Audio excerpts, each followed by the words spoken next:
तो हम पहुंच चुके हैं हमारी मंजिल की ओर, हमारे इस सक्सेस स्टोरी की। मैं कह सकता हूँ ये मेरा ऑनर है कि मैं इनको जानता हूँ, और जब मैंने जाना कि इनकी कहानी में वो दम है कि आप लोग सब इंस्पायर हो सके, मोटिवेट हो सके, तो मैंने इनसे आग्रह किया कि ये अपनी कहानी कुछ हमसे शेयर करें, ताकि हम लोग सब जानें कि स्ट्रगल से हम लोग कैसे ऊपर आ सकते हैं। ये नेवर गिव अप वाला जो थॉट लेके चल रहा हूँ मैं, ये सबको जानना चाहिए। दैट्स वाई मैं अभी यहाँ पे इनके घर पे हूँ, और चलिए जानते हैं कुछ मैम के बारे में, इनके लाइफ के बारे में और इनके स्ट्रगल के बारे में। तो हेलो मैम। हेलो। मेरा पहला सवाल है आपसे कि आप अपने बचपन के बारे में थोड़ा बताइए। बचपन जैसे आजकल आप लोगों ने उसको एक्सपीरियंस नहीं किया होगा, उस ज़माने में सभी लोग एक्सपीरियंस करते थे, जिसमें मैं विशेष एक्सपीरियंस की थी, क्योंकि हमारा गांव बहुत इंटीरियर था। इतना इंटीरियर कि बाज़ार तो दूर दूर तक दिखाई नहीं देता था।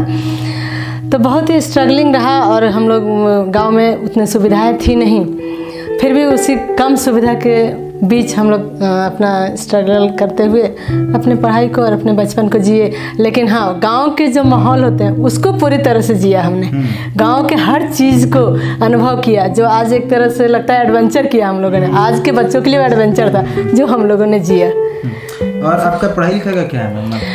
पढ़ाई लिखाई का तो बहुत ही कठिन था। पढ़ाई लिखाई हमारे समय में तो लड़कियां, जैसे स्पेशली बिहार में बहुत कम ही लड़कियों को पढ़ाया जाता था, और पढ़ाया भी जाता था। जैसे हम लोग ब्राह्मण फैमिली से बिलोंग करते हैं, तो पढ़ाई ज़रूरी था। लेकिन पढ़ाई ज़रूरी इन द सेंस, मतलब घर में बैठ के आप पढ़िए, आप बाहर जाके नहीं पढ़ सकते हैं। पढ़ना आप नहीं पढ़ेंगे तो शादी नहीं होगी, लोग इज्जत नहीं देंगे, इसलिए पढ़ना है। हिसाब किताब भर पढ़ना है। हाँ बस, जैसे डिग्री लेके नौकरी करना। हाँ, नौकरी करने नहीं जाना है, रेगुलर क्लास करने आप नहीं जा सकते हैं, क्योंकि हमारा बताया पहले इंटीरियर गांव था, तो वहाँ से बहुत दूर लड़कियों को उस माहौल भी नहीं था, वो सोच भी नहीं थी कि बहुत दूर तक भेजा जाए। तो हम लोग गांव में पहले प्राइमरी तक पढ़ाई किए, और जहाँ पढ़ाई किए उस स्कूल के बारे में बताएंगे कि सिर्फ एक छप्पर था, ऊपर छप्पर था और बांस पे लटका हुआ था। वहाँ कहीं से कुछ घेरा नहीं था, कुछ नहीं, तो उसी में बैठे रहते थे। और जिसको पढ़ना है, जैसे वो पढ़ता था, पढ़ाई कोई खास तो होती नहीं थी, लेकिन जो भी पढ़ना है, बाकी बच्चे, ये बगल में बगीचा था, बगीचा के बीच में ही स्कूल था, बाकी बच्चे वही बगीचे में आम तोड़ना, लकड़ी तोड़ना यही करते थे। तो इस तरह से प्राइमरी हमने किया। प्राइमरी के बाद जब बात आई सेकेंडरी के, क्लास 6 के बाद, क्लास 6 के बाद के लिए तो वो भी ऑप्शन नहीं था गांव में। गांव से 3 किलोमीटर दूर एक हाई स्कूल थी, उच्च विद्यालय थी, सुखी समरा उच्च विद्यालय उसको बोलते थे। वहाँ पे लगभग 1200 लड़के थे, 6 से लेकर के क्लास 10 तक। उस एरिया की इकलौता स्कूल था उच्च विद्यालय, तो लड़के तो पढ़ते ही थे, सारे लड़के वहाँ आते थे। वहाँ लड़की मैं अकेली थी, यानी 1200 लड़कों में बस। हाँ, इकलौती लड़की थी मैं।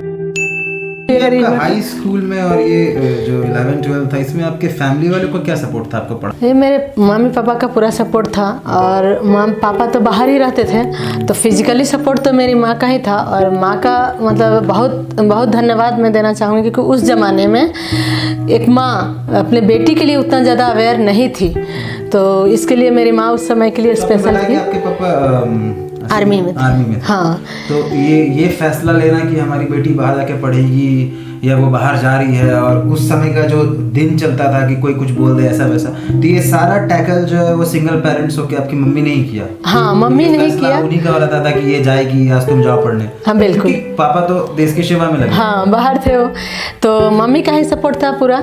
लेकिन एक और उसके साथ डिफिकल्टीज ये थी कि मम्मी तो, जो हम लोग का समाज था, वहाँ दरवाजा चौखट पार नहीं कर सकती थी, तो उसको लिए बहुत डिफिकल्ट था। घर में उस 4 दीवारी के अंदर रह के सारे चीज़ों को मैनेज करते हुए मुझे बाहर भेजना, मतलब बहुत बड़ी रिस्क थी, क्योंकि वो मेरा कोई भी इसमें स्टेप में मेरा साथ फिजिकली नहीं दे सकती थी, लेकिन मेंटली पूरा सपोर्ट था, हर एंगल से सपोर्ट था। और धन्यवाद बोलेंगे मेरे गांव के कुछ टीचर्स थे, वहाँ 2 टीचर थे मेरे गांव से जो जाते थे, वो लोग मुझे अपने साथ लेके जाते थे स्टार्टिंग में, जब तक वो लोग थे। बाद में वो लोग रिटायर हो गए, रिटायर होने के बाद तो फिर मैं अकेली हो गई, लेकिन तब तक मेरे माँ के जो उत्साह देने से, मनोबल बढ़ाने से मेरे में इतना अवेयरनेस आ गया था कि मैं अकेले भी जा सकती थी। तो क्लास 6 तक तो उन लोगों ने साथ दिया, टीचर लोगों ने, जो मेरे गांव के थे, रिटायर हो गए वो लोग।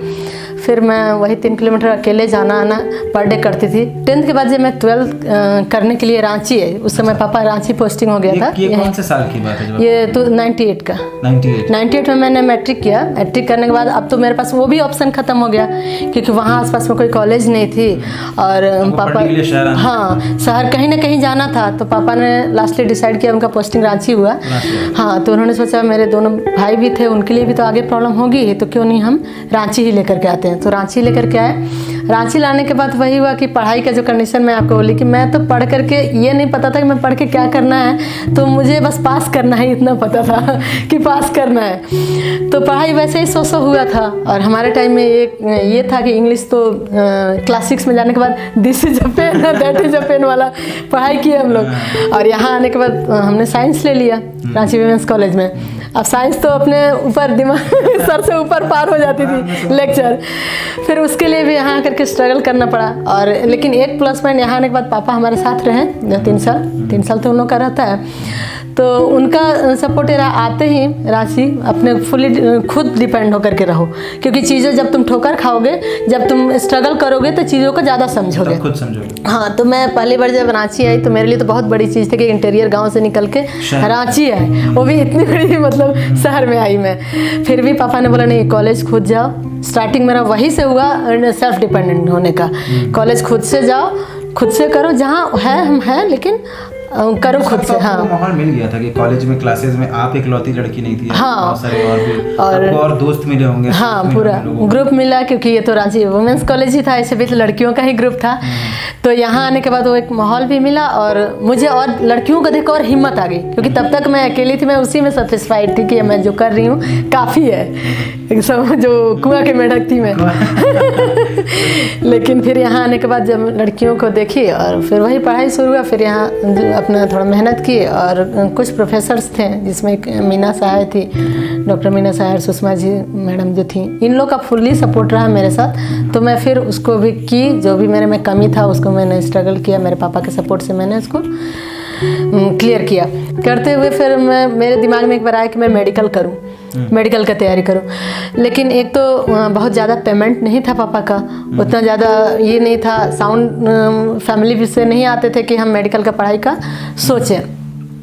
तो पापा भी ना नहीं बोले, लेकिन फिर भी पापा बोले देख लो उतना। और मुझे भी लगा कि शायद मैं उतना नहीं कर पाऊँगी, उतना हम लोगों से नहीं होगा। तब मेरी एक फ्रेंड थी, मतलब बहुत क्लोज फ्रेंड है, जो आज भी मेरे साथ है, अंजू नाम था, मेरे साथ पढ़ी भी थी, आर्मी में ही उसके पापा भी थे। तो हम लोग ऐसे जितना भी टाइम मिलता था, वो तो पढ़ती थी महिंद्रा में, लेकिन हम लोग इतने क्लोज थे कि वहाँ से एक उसका अगर आधा घंटा भी टाइम बचता था तो मेरे पास आ जाती थी, और हम लोग का बॉन्डिंग भी बहुत अच्छा था। तो उसी ने मुझे बोला कि पहले हमने ITI सोचा, टेक्निकल कर लेते हैं तो कुछ ही होगा। ITI में आई, तो यहाँ आई भी थी मैं, ITI बस जो कॉलेज है, लेकिन लेकिन मुझे टेक्निकल पढ़ाई समझ नहीं आया था उसका क्या बेनिफिट होगा, क्योंकि वो सब चीज़ें माहौल बोले ना वैसा नहीं था। तो फिर हमने आया, मेरा नाम भी निकल गया, लेकिन ऐसा जंगल जैसे दिखा, मैं सोची इस कॉलेज में मैं आऊँगी कैसे पढ़ने के लिए वहाँ से उतनी दूर, तो ये छोड़ दी। फिर उसके बाद हमने मैरिन इंजीनियरिंग का, हमको जैसे जैसे माहौल मिला, जैसे फ्रेंड्स लोग करते गए, मैं सोची उनके साथ वैसा करती हूँ। तो मैरिन इंजीनियरिंग का भी हमने निकालने की कोशिश किया, उसमें भी मैं निकाली भी थी। फिर हुआ कि नहीं, शायद वो भी मैं नहीं कर पाऊँगी, वो भी कॉस्टली था।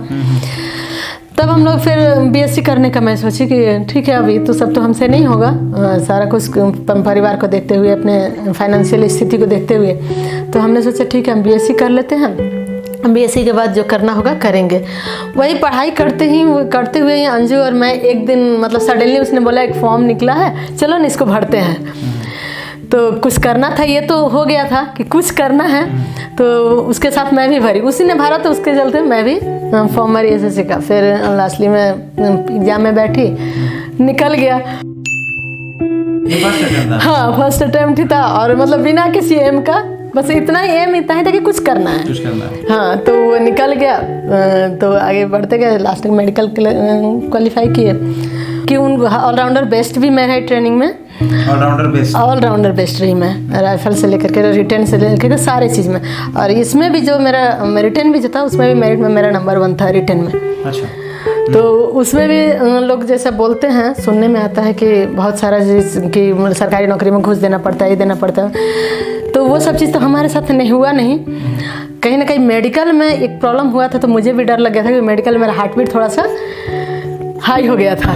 और हाई होने का वजह था कि नहीं, बोली मैं इंटीरियर जगह से आई थी, और मेरे लिए ये सुन के कि मेरा हो गया है तो हाई होना बनता है, तो उसमें डर था कि कहीं छाट ना दे। लेकिन मेरा बाकी सब चीज़ों में मार्क्स इतना अच्छा था कि शायद वो मुझे दोबारा मौका दी। हमको बाहर बोली कि आप लेटिए, दोबारा मौका दी।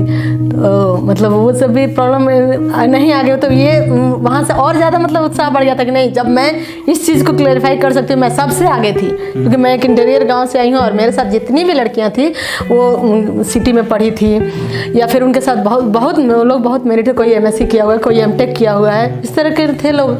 और स्पोर्ट्स में भी हर मतलब क्षेत्र में लोग आगे थे, NCC में थे, सब तरह का था। तो जब मैं उन लोगों से आगे आ गई, तो फिर मुझे वहाँ था कि मैं आ जाऊँगी, मैं कोशिश कर रही हूँ तो मैं आ जाऊँगी। मेरा फर्स्ट पोस्टिंग गांधीनगर में हुआ था। वही मैं पूछा, मेरा नेक्स्ट सवाल था कि ये जॉब में रहते रहते आप किन किन शहरों में घूमे, कहाँ किस किस राज्य में आपने सर्विस दिया? हाँ, तो गांधीनगर में रही, गांधीनगर गुजरात, गांधीनगर गुजरात में, पुणे में रही मैं, महाराष्ट्र, मुंबई में रही, ऑन डेपुटेशन कुश्ती नहीं रही, दिल्ली में रही झरौंदा कला में। लेकिन फर्स्ट पोस्टिंग मेरा गांधीनगर गुजरात में हुआ था। फर्स्ट भी वही हुआ, और जब मैं जॉब छोड़ी तो लास्ट भी वही हुआ। अच्छा, जॉब छोड़ने की बात भी आएंगे, पहले ये बताइए कि आपने कुछ बता रहा था आप कुछ अवार्ड्स के बारे में, कि आपने कुछ अवार्ड्स जीते थे पूरे अपने इस करियर। हाँ, वही मैं बता रही हूँ। अवार्ड्स की शुरुआत तो मेरे वही हो गई, ऑलराउंडर बेस्ट, जो मैंने मेडल अचीव किया अपने ट्रेनिंग में। उसके बाद जब मैं यहाँ आई गांधीनगर में, फर्स्ट मेरा पोस्टिंग हुआ, तो जनरली सभी नए लोगों को फील्ड में पोस्टिंग होता है। फील्ड मीन्स होता है जैसे जो अरुणाचल प्रदेश हो गया, जम्मू कश्मीर हो गया, वैसे एरियाज को हम लोग फील्ड बोलते हैं अपने फोर्स के लैंग्वेज में। और जो हेडक्वार्टर होता है, जैसे रांची हो गया, पुणे हो गया, गुजरात हो गया, इसको हेडक्वार्टर मतलब पीस एरिया होता है। तो मेरा पोस्टिंग, सबसे पहला पोस्टिंग, इकलौती लड़की थी जिसका हेडक्वार्टर में। हाँ, वो वजह क्या थी कि मैं शुरू से मुझे एक्सपीरियंस हो गया था ऑफिस वर्क का, तो मैं वहाँ मेरा पोस्टिंग हुआ, तो जो भी मुझे जिम्मेदारी मिलता था मैं इसको रात दिन लग के करती थी। तो इसके वजह से जो हमारे AC/DC कमांडेंट थे, वो सभी लोग मुझे बहुत प्यार करते थे, बहुत मानते थे। उन लोगों ने बहुत सपोर्ट भी किया मुझे। और उसके बाद जब मैं आई तो मैं एथलीट में आई। CRPF में जब मैं आई तो मुझे एथलीट में उन लोगों ने जो ट्रेनिंग में जब मुझे उसमें आगे आई, तब वहाँ चांस मिला कि आप एथलीट में आइए। सेंट्रल टीम में भी मुझे जाने के लिए ऑफर मिला, लेकिन सेंट्रल टीम में नहीं जा पाई क्योंकि मेरा सोच वो नहीं था। मैं स्पोर्ट्स से बिलोंग तो करती नहीं थी, तो मैंने बोला मैं खेलूँगी बटालियन के लिए, इंटर बटालियन ये सब खेलूँगी, मैं सेंट्रल टीम में नहीं जा पाऊँगी, शायद उतना ऊपर तक नहीं जा सकती हूँ। इसलिए मुझे ऐसा लगा कि मुझे उस चीज़ में नहीं जाना चाहिए। ये कौन से साल की बात है? ये 2003। अच्छा, 2003 की। हाँ, जब आपने जॉब ज्वाइन कर लिया। हाँ हाँ। और फिर आपने बताया आपकी शादी कितने साल में हुई थी? शादी मेरी हुई थी 2006 में। अच्छा, 2006 में। हाँ, तो 2000 आपकी नौकरी लगी 2002 तीन। हाँ, तो 3 से लेकर 2006 तक आपने जॉब की। हाँ, तो उस समय जो हमने जॉब किया, तो मैं एथलेट में भी बोली, एथलीट में भी हमने बहुत सारे मेडल लिए अपने बटालियन को रिप्रेजेंट करने में। और हमारा जैसे फोर्स में होता है कि इंटर बटालियन ये सब कंपटीशन वगैरह चलते रहता है, ताकि लोगों में उत्साह बना रहे, एंटरटेनमेंट से बना रहता। तो उसमें जितने तरह के और इंस्पेक्शन हमेशा होता है, वर्क आता है बाहर से, वर्क कंपटीशन होता है, वो सारे लगभग जितने कंपटीशंस होते हैं उसमें मैं रहती थी। ये मतलब मेरा प्लेजर है और भगवान का आशीर्वाद था कि बटालियन का अगर कुछ भी प्रेजेंट करना है तो वहाँ कुमुझा रहती थी। तो उसके चलते 3 सालों में मैंने कितने अवार्ड लिए थे उसकी गिनती तो अभी नहीं कर सकती, लेकिन इतना बता सकती हूँ कि मेरा CR का 4 पेज पूरा भरा हुआ था मेरे अवार्ड से। तो फिर परिवार, क्योंकि उम्र भी आपकी शादी वाली हो गई होगी उसमें, तो फिर आपका शादी हुआ? हाँ, तो 2006 में पापा मतलब शादी मेरा फिक्स किए, और उस समय का ये सोच डेवलप तो नहीं हुआ था खुद अपने हिसाब से करना है, अपने जॉब के हिसाब से सोचे। तो हमने पापा को बोला नहीं, मन में तो ये ज़रूर था कि कुछ ऐसा शादी ऐसे जगह पे हो कि हमको भी एडजस्टमेंट करने में दिक्कत ना हो। लेकिन ठीक है, पापा को जहाँ समझ में आया, तो रेलवे उस समय अपने फैमिली बैकग्राउंड में कहीं रेलवे में कोई नहीं था, तो इनको पापा को लगा कि रेलवे बहुत बड़ी चीज़ है, तो रेलवे में किए अपना। तो यहाँ पे था कि इनका तो जॉब एक जगह था, सेटल था, एक ही जगह पे होता, और मेरा हर 2-3 साल में पोस्टिंग होना था। तो लेकिन उस समय मैंने जब छोड़ा, जिस समय मेरा करियर काफ़ी पीक पॉइंट पे था, जो ये 3 साल का जो मेरा मेहनत था ना, वो अब फ्रूटफुल होने वाला था। हाँ, और मेरे जो कुल मिला के ऑप्शंस था कि या तो मेरा जॉब रहे या तो इनका जॉब रहे, तो नहीं ऐसा नहीं था, लेकिन थोड़ा सा क्या बोले, फैमिली का भी ये था, सोच था कि कैसे चलेगा, बच्चों को कैसे परवरिश होगा, बच्चों के परवरिश में दिक्कत होने लगता, एडजस्टमेंट नहीं होता, तो हम कहाँ रहते, ये कहाँ रहते, दोनों अगर साथ में रहते तो बच्चा साथ में मिल करके एडजस्टमेंट करके पाल लेते, लेकिन वो नहीं था, तो फिर लास्ट में वही डिसाइड करना पड़ा। जिम्मेवारियों को देखते हुए हाँ, आपने डिसाइड किया कि जॉब क्विट करते हैं। जॉब को क्विट करते हैं। अभी पता नहीं ये अच्छी बात है, ये क्या बात है, लेकिन इसका बस यही अंदाजा लगाया जा सकता है कि आज जैसे भी ये खुश है। अभी उस वाले फील्ड में होती है अगर तो भी, और आज भी खुशी है।